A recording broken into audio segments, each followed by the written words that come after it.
timestamp chapter is a brand new feature of YouTube that is so easy to implement and is actually so handy to use for your watchers that as a creator, you need to use this immediately. I have implemented this in all my videos, and in this video, I will show you how you can do it too.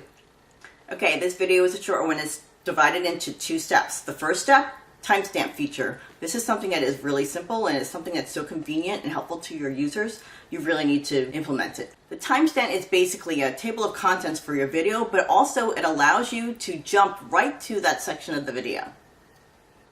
In order to add timestamps to your video, first you have to watch your video after it's recorded and note at what minute and second of your video all of your different topics appear. You enter that information in list form in the description of your video. It's so cool to see how that timestamp becomes a hyperlink into a section into your video. You can watch or rewatch a certain section over and over again as you need it.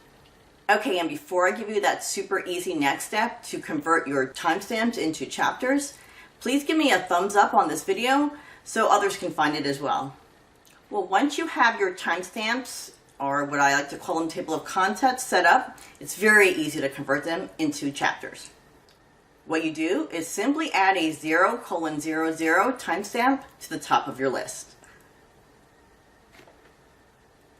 This tells YouTube to create chapters on your progress bar. As you hover over each section of the progress bar, you'll actually see the title of the chapter appear. So here are the super easy steps again. 1, make a list of those timestamps and the chapter names. Then 2, add a 0:00 at the top of the list with your introductory chapter name. So do me a favor and give me a thumbs up for this video so others can find it as well too. And also, please remember to subscribe to my channel and click on the notification bell so you get notified of other videos as they come out.